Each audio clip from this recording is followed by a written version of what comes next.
तब अल्फजा सिर्फ आवाज नहीं रहते बल्कि दिल की पुकार बन जाते हैं। इसीलिए कहा जाता है कि जब तुम या रब्बना 3 मर्तबा और या गणी 4 मर्तबा पढ़ो तो सिर्फ जबान न पढ़े, दिल भी साथ पढ़े, सिर्फ अल्फाज न निकले बल्कि यकीन भी निकले, सिर्फ ख्वाहिश न हो बल्कि अपने रब पर मुकम्मल भरोसा भी हो, क्योंकि अल्लाह दिलों की कैफियत को देखता है। अगर दिल में इखलास हो, आजिजी हो, शुक्र हो और उम्मीद हो तो बंदा अपने रब के और करीब हो जाता है। यही वो लम्हा होता है जब इंसान शिकायत छोड़कर शुक्र की तरफ आता है, खौफ छोड़कर यकीन की तरफ आता है और मायूसी छोड़कर उम्मीद की तरफ आता है। और जब ये तब्दीली आ जाए तो इंसान खुद महसूस करता है कि उसके अंदर कुछ बदल रहा है, उसका दिल हल्का हो रहा है, उसकी सोच रोशन हो रही है और उसका अपने रब पर एतमाद पहले से ज्यादा मजबूत हो रहा है। यही वह कैफियत है जो आम अल्फजाज को एक जिंदा एहसास बना देती है, और यही वह मुकाम है जहां से रहमत, सुकून और उम्मीद का सफर शुरू होता है।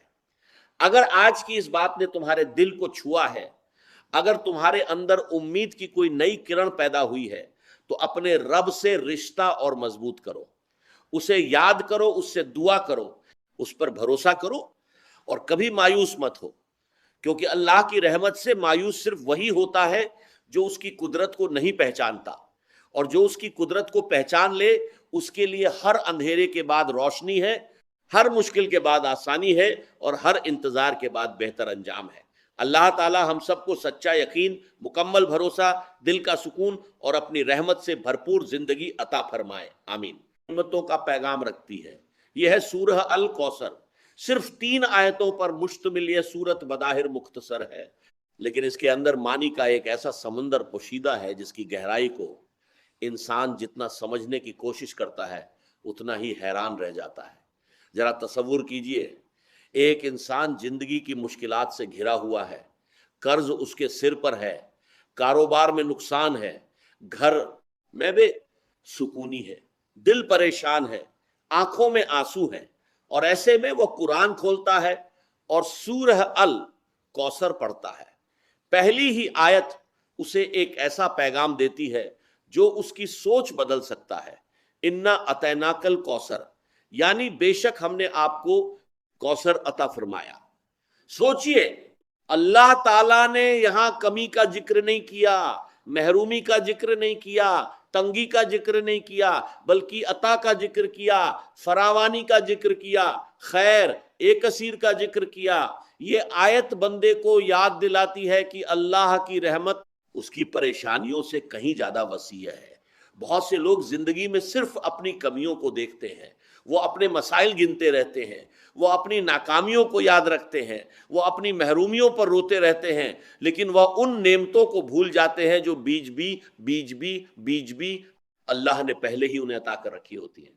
कभी गौर कीजिए, आप सांस ले रहे हैं, आपकी आंखें देख रही हैं, आपके कान सुन रहे हैं, आपका दिल धड़क रहा है, आपके पास अल्लाह का कलाम मौजूद है, ये सब कितनी बड़ी नेमतें हैं। लेकिन इंसान अक्सर उस वक्त तक नेमत की कद्र नहीं करता जब तक वह उससे महरूम न हो जाए। दोस्तों, इंसान की सबसे बड़ी कमजोरी यह है कि वह हालात को अस्सलामु अलैकुम व रहमतुल्लाहि व बरकातुहू।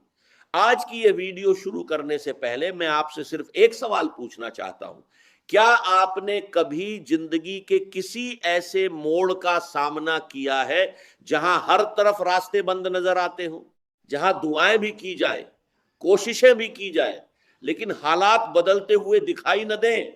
क्या कभी रात के आखिरी पहर आपकी आंख खुली हो और दिल में एक ही सवाल आया हो कि या अल्लाह, आखिर मेरी मुश्किल कब आसान होगी?